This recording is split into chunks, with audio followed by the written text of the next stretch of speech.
Hello there and welcome to this episode of BFG Reviews. As always, I want to start by saying thanks to anyone that's watched my previous videos and remind everyone to please like, share, and subscribe. With that out of the way, on to this week's review, which is...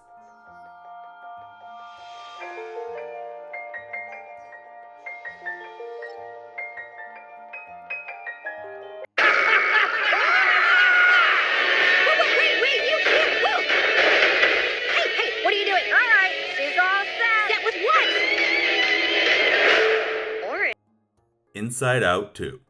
Directed by Kelsey Mann, written by Meg Lefauve and Dave Holstein, and starring Amy Poehler as Joy, Maya Hawke as Anxiety, and Kensington Tallman as Riley. Inside Out 2 follows teenage Riley and her emotions, joy, sadness, anger, fear, and disgust, as the mind headquarters undergoes a sudden demolition to make way for entirely new emotions, envy, embarrassment, ennui, and anxiety. While at first all the emotions seem to work together fine, it quickly becomes clear that the new emotions plan on taking control of the headquarters, especially anxiety. This leads the original emotions to go on a journey through Riley's head to retake control and restore Riley's sense of self. So, before I get into my thoughts on Inside Out 2, I want to discuss how I feel about the first film. And to me, Inside Out is one of Pixar's absolute best. It's a beautifully animated film that explores several fascinating concepts, all while telling an engaging story with a message that everyone of any age can relate to. And when the obvious sequel was finally announced, I was beyond excited to see what new ideas this follow-up would examine through Riley and her 5 emotions. Then, when it was revealed that 4 new emotions were joining the cast, I began to get a little worried. Based on the first film, I assumed more complex emotions would come from different combinations of multiple emotions working together. Like, I thought embarrassment would be maybe sadness and disgust directed at yourself. Or envy would be anger at someone having something that you don't, mixed with fear that you're missing out by not having that something. Also, when looking into the many other people's heads in the original film, we always saw the same 5 emotions, indicating that the complex range of emotions people can feel came from different orientations and combinations of these same 5 emotions.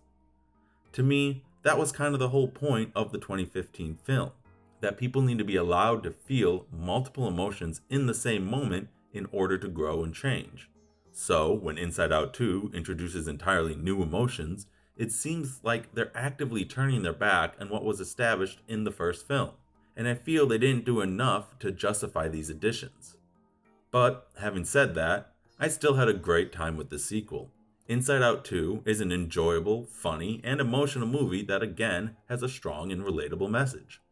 And I was intrigued by the couple new concepts that the film explored, mostly through the character of Anxiety.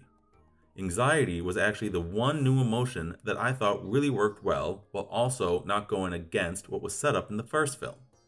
Although everyone feels anxious, not everybody has anxiety, so I thought it made sense to introduce anxiety as an emotion only some people had.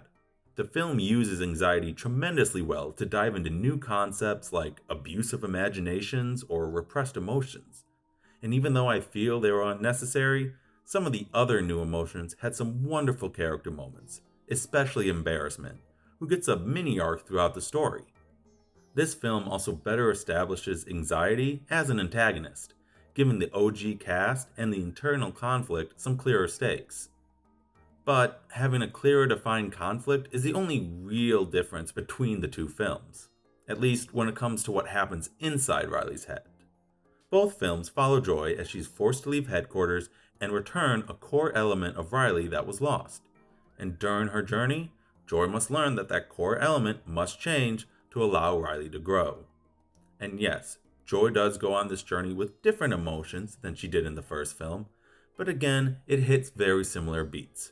Getting lost in long-term memory, becoming frustrated with the emotions she's traveling with, and having an all-is-lost moment before coming up with an idea to get back to headquarters that unfortunately sacrifices a piece of Riley, but ultimately it saves her. And I feel like this repetitiveness Is that a word? I'm going to use it. And I feel like this repetitiveness hurts the film's message, which again is very similar to the first films. In Inside Out 1, the audience realizes that we can't always control how we feel, and that even sad moments can lead to happy memories. And in Inside Out 2, the audience realizes that we can't control how we feel about ourselves, and that even bad memories can lead to good core beliefs. And while I don't think it's a bad message at all, I actually quite enjoy the message and how the film portrays it. It doesn't quite hit as hard when comparing it to Inside Out 1. Even the external conflict that Riley goes through feels less engaging and more like an episode of a generic sitcom rather than an inventive and creative feature film. But back to what I did like. The film still has plenty of heart and humor. There's an excellent sequence where the original emotions find themselves locked away in Riley's secrets vault and came across a couple of characters that were absolutely hysterical. And one of my favorite aspects of Inside Out 2 is how the story continues Riley's development by evolving ideas from the first film in a way that feels natural. For example, in Inside Out 1, it's established that certain memories can become core memories, which leads to the development of your personality islands. Then, we learn in Inside Out 2 that as you grow, certain core memories can become core beliefs, which again leads to the development of your personality islands as well as a sense of self.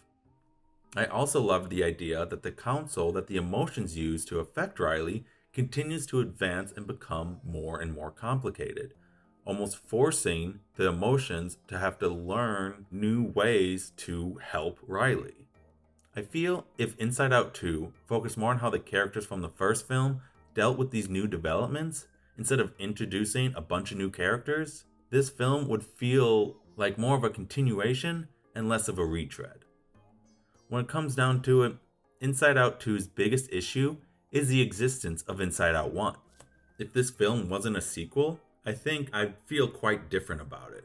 The message and many of the plot points wouldn't feel as repetitive, and the new emotions wouldn't feel so canon breaky. Yet, at the same time, I did very much enjoy this film. I thought it had great humor, a couple new and interesting ideas, and easily earned the BFG tier seal of approval. I hate to say it, but I'm genuinely conflicted about how I feel about this film. But something I'm not conflicted about are my feelings about a recent interview Pixar Chief Creative Officer Pete Docter did with Bloomberg. In this interview, Docter discusses how he believes Pixar should guide its creatives to focus less on incorporating the personal experiences and ideas into their work and more on creating stories that the most amount of people can relate to. And to me, this is completely ass backwards.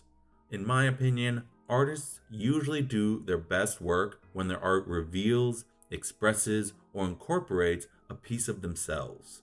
So it's especially disheartening to hear this coming from Pete Docter, someone who appeared to used to believe this, and gave us such amazing, beautiful, and personal films, including the first Inside Out, who Pete Docter himself admitted that that film was largely based on him raising his daughter.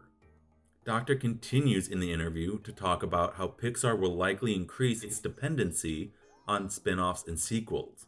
He even brings up the box office failings of Turning Red, Luca, and Elemental when defending his positions, claiming audiences just don't want to take risks on original stories anymore, which is both absurd and infuriating.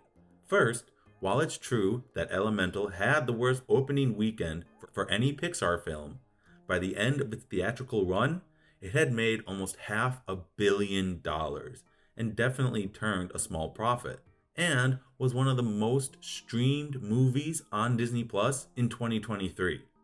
And then there's Turning Red and Luca, neither of which were even given a chance at the box office, as they weren't released in theaters until years after they were unceremoniously put out on Disney Plus. Also, none of these films were critically panned, with Luca being both one of my and my wife's favorite films. Not just favorite Pixar films, just favorite films. Doctor also, for some reason, name dropped Lightyear when discussing all this, which just proves that once you become a Hollywood executive, you lose all touch with reality. 2022's Lightyear, the fifth film in the Toy Story franchise, lost Pixar over $100 million and is widely accepted as one of their worst films. All of this is why I feel conflicted about Inside Out 2 and its stellar opening weekend numbers. On the one hand, I'm glad to see so many people going to the movies, and that this most likely means Pixar won't be laying off any more amazing and talented artists. But on the other hand, I'm terrified that this will only solidify Doctor's new creative vision for the studio. Because in the end, while Inside Out 2 is a sequel that both repeats much of the original and ignores much of the original, it is also a wonderfully enjoyable film with a relatable premise, some hilarious moments, and a genuinely emotional story. And that's why I feel Inside Out 2 earns a B- letter grade. And I suggest you see this one when you really feel like it. So, those are my thoughts on Inside Out 2. Let me know your thoughts on the film or Pixar's new creative direction in the comment section down below, as well as your thoughts on my art or what other films you'd like me to review. Thanks everyone, make sure you hit that like button, and I hope you have an emotional day.